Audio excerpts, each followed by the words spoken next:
Pak, aku pengen usaha atau kerja. Gini nak, kamu kan masih muda. Saya kasih tahu tangga-tangga kesuksesan. Ada 4 tangga kesuksesan dan kamu harus melewati itu step by step. Jangan melompat, harus melewati itu. Yang pertama, tangga pertama adalah tangga ketika kamu di bawah 20-an.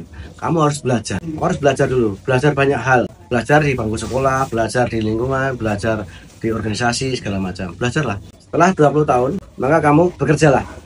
Bekerja.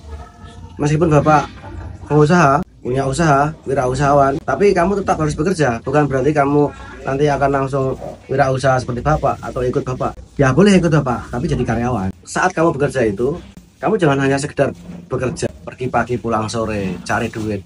Tapi di tempat kerja kamu itu kamu pelajari bagaimana pengelolaan keuangannya, bagaimana pengelolaan perusahaannya, bagaimana mengelola HRD, mengelola karyawan. Kamu harus tahu sistemnya, kamu belajar.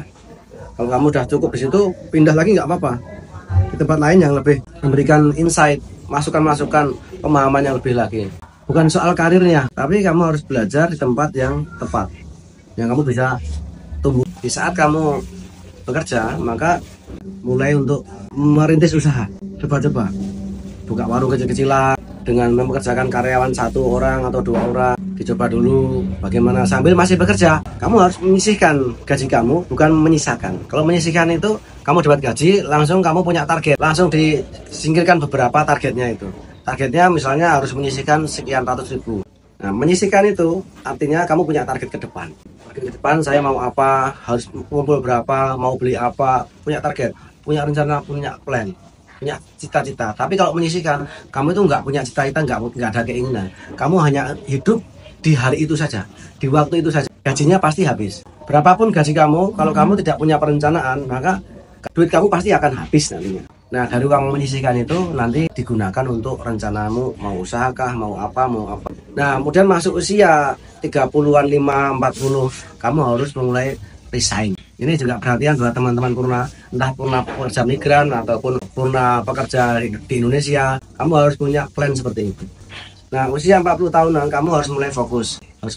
Fokus pada satu bidang usaha yang sebelumnya sudah kamu rintis. Kalau saya menyarankan, kalau kamu pekerja memang punya jiwa wirausahawan, kalau mau resign-lah usia sebelum 40 tahun. Hidup itu dimulai ketika 40 tahun. Jadi sebelum 40 tahun kamu harus berusaha mati-matian, bekerja keras sampai usahamu itu stabil. Pertaruhkan segalanya sebelum usia 40 tahun. Nanti kalau kamu sudah masuk di usia 40 tahun, energi kamu itu sudah mulai menurun, semangat kamu menurun, itu akan fisiknya pun juga akan menurun. Itu akan sangat berpengaruh dalam menghadapi ombak, badai, hantaman, bantingan, permasalahan dalam bidang usaha. Kamu nanti akan kesulitan ketika usia sudah masuk 40 tahun. Apalagi generasi kamu nak, generasi Z, itu generasi yang kerupuk, kena angin dikit langsung meleok. Jarang waktu muda kamu, waktu kecil kamu jarang gerak, pegangannya HP, nongkrong, kelamaan duduk, jarang keluar keringat. Saya khawatir usia kamu nanti 40 tahun itu sudah kayak kakek usia 70 tahun. Maka kamu harus mengejar waktu, pekerjaan dengan waktu, dan kamu masih muda nak. Kamu harus banyak-banyak gerak, fisik. Mau olahraga, lari-lari, jalan-jalan, angkat beban, dan seterusnya. Agar ketika usia 40 tahun, kamu masih sehat, masih bugar. Kayak bapak ini. Usia 41 tahun masih bugar, masih sehat, masih terganteng gitu. Nah, setelah usia 40 tahun kamu mulai fokus sama bisnis yang kamu geluti. Jangan belok-belok. Jangan meleng sana, meleng sini. Wah, sana lebih bagus, sana rumput tetangga lebih hijau. No. Kamu harus fokus sama satu bidang yang ingin kamu ambil. Dan nanti usia 60 tahun, tangga yang keempat, ketika kamu masuk ke dunia kapital, ketika hasil dari bisnis kamu itu, modalnya itu akan bekerja untuk kamu, yang akan menghasilkan uang untuk kamu. Jadi selama bisnis, kamu mempersiapkan untuk yang tangga keempat. Selama bisnis, kamu harus mempersiapkan modal kapital, di mana kapital itu nanti yang akan bekerja, investasi, yang investasi itu akan menghasilkan uang untuk kamu. Investasi yang paling mudah, misalnya kamu beli properti yang yang bagus, yang murah, atau beli Bitcoin misalnya, nyimpen Bitcoin. Saya yakin ke depan juga makin mahal.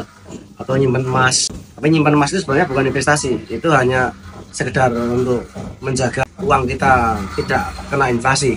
investasi yang bagus itu ya investasi di mungkin kontrakan, kos-kosan, atau mungkin usaha orang lain yang kira-kira bisa bertumbuh. Tapi juga harus hati-hati perusahaannya itu punya catatan keuangan bagaimana, dikelola dengan bagaimana, transparan apa enggak gitu. Tapi kalau mau aman ya udah investasi tanah aja, kos-kosan, kontrakan. Jadi bagaimana kamu itu nanti hidup harus direncanakan mulai sekarang. Dan Bapak sekarang hidup dalam posisi sekarang ini adalah hasil dari apa yang Bapak rencanakan di masa lalu dan apa yang Bapak kerjakan di masa lalu. Ini sekarang Bapak sedang menjalani efeknya. Kalau kamu dulunya malas-malasan, nggak ada rencana, santai, maka ya udah kamu akan susah. Tapi kalau di sebelumnya kamu udah banyak menabur benih yang bagus, maka di usia Bapak ini kamu akan menuai kebaikan. Oke.